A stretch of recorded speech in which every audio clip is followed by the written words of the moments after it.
Hello. So, I've just got done watching Game Changers, the documentary about veganism that is about performance and health. So, it's claiming that veganism is better for sports performance, strength, fitness.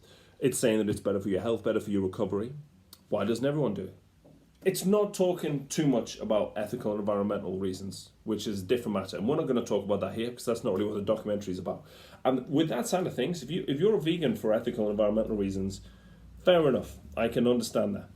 But if you're doing it purely for a performance and health perspective, that's a different matter. Now, I was going into this documentary thinking it's a food documentary. It's not going to be very good. And it's true. It's not very good. In fact, it's awful. It's really, really quite bad and arguably dangerous. And I know a lot of people have really taken it on board and changed because of it. And that's terrible. I'm going to explain why. I'm gonna explain why. So, firstly, it basically uses anecdotes, right? So it uses anecdotal evidence rather than scientific, peer-reviewed, systematic reviews. It touches a little bit on that. We'll come to that. In terms of the anecdotes, what they've done is they've cherry-picked people who are vegan who are doing all right.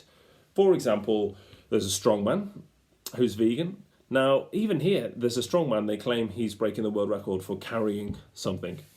Now, that world record was broken by him in 2013 and has since been exceeded by quite a long way by Hafthor Bjornsson and I think Brian Shaw, a couple of strongmen who are stronger than this guy, who eat a lot of meat. Obviously, doesn't talk about that.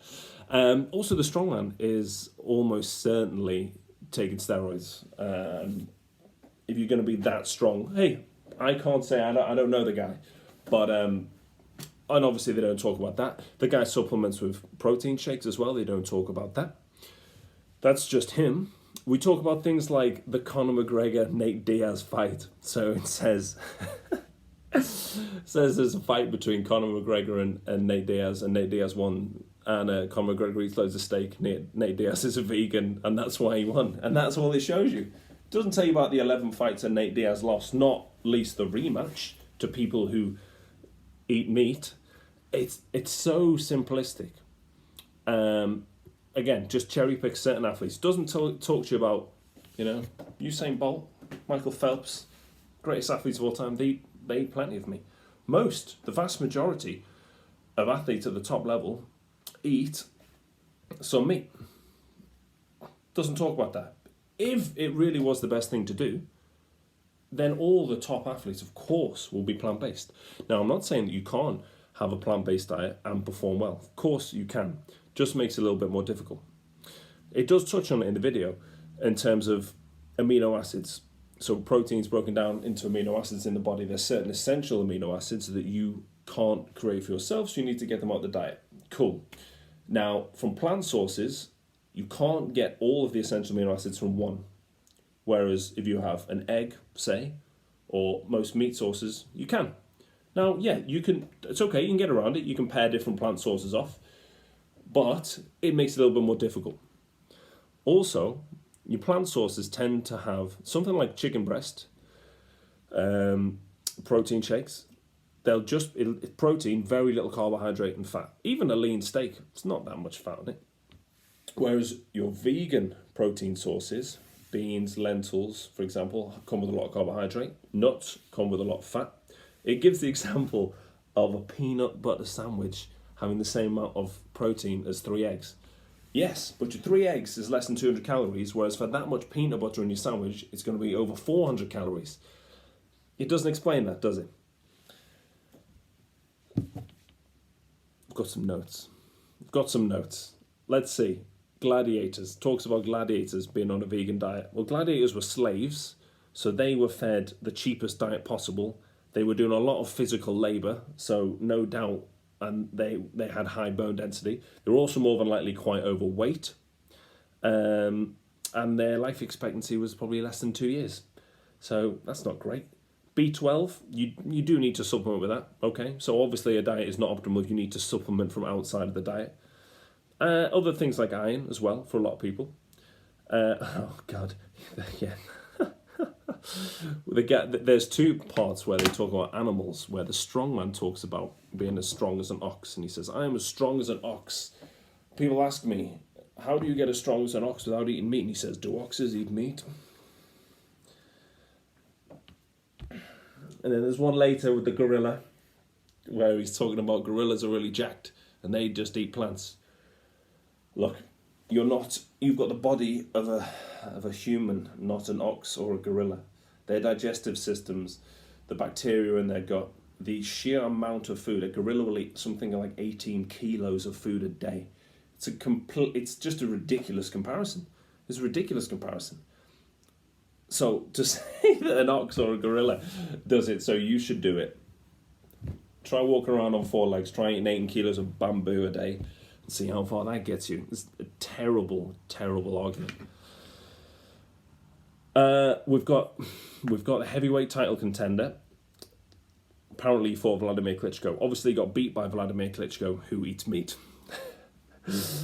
When they looked at the blood one, a few people have mentioned that one to me. Look, where they've analysed the blood after eating a vegan burrito or a meat burrito, and you've seen the lipids in the blood. Well, did they equate the amount of carbohydrate, fat, and protein in the plant one and the animal one? Probably not. If one was fried chicken or beef and the other one was beans, there was more fat in the burrito, so therefore there was more fat in the blood sample. It's not because it's a particularly animal product. It's because there's more fat in what they've eaten. Bench press and beetroot juice, come on. That's based on a study where there's potentially supplement with beetroot juice may help endurance a little bit, but it claimed it will increase your bench press by 19%. It's no. It absolutely will not. Then the other part was where the guy comes in with the battle ropes and he says, I've only ever done 8 minutes and now I'm a vegan. I've been here for an hour. No. That's where it really gets bad, because that sort of thing is just clearly completely made up. That, where they've had to reenact the strongman world record that isn't a world record anymore. It's I don't know, it makes me feel a bit weird. It's all cherry picking studies is one thing, but making stuff up is completely another. Obviously, the whole thing is full of emotional stories. The guy's dad was ill. The strongman whose parents died. A little bit of piano in the background. Oh, plants. Oh. Thing is, there's a few more here, but there's no need to go on, is there?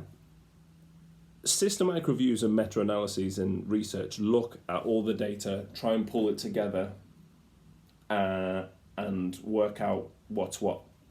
And they're systematic. And people will declare biases. This is just a documentary where I could make a documentary about anything. I could make a documentary about the carnivore diet, where people eat exclusively meat and cherry pick some good performers and some health benefits. Or a low carb diet, or a vegan diet. If you look for confirmation, it's called confirmation bias, right? If you look for confirmation of a theory, you can find it. But the key to science is to look for things that refute your claims and to see if it's robust. And obviously this absolutely doesn't do that. It doesn't touch the wealth of information and number of athletes and people who eat meat and show that actually, certainly in the literature, eating a little bit of fish, eating a little bit of lean meat alongside your fruits and vegetables and your whole grains shows great health benefits. People who live a long time, people who live in countries that have got good life expectancies and good health outcomes, they're not vegan. Of course, the documentary wouldn't talk about that. I'm going to wrap this up because it's already getting a little bit long. In conclusion, look, you can eat a healthy vegan diet, no doubt, and you can perform at sports well with the vegan diet, no doubt. It's going to be a little bit more difficult in terms of getting the protein intake high enough, making sure you supplement things that you're missing out on, but of course it can be done. And again, ethical and environmental reasons, there are good ones to be vegan. But does it confer a performance benefit over an omnivore diet that's healthy? No. Did this documentary present a very one-sided, cherry-picked, downright disingenuous view? Yes. And that is that.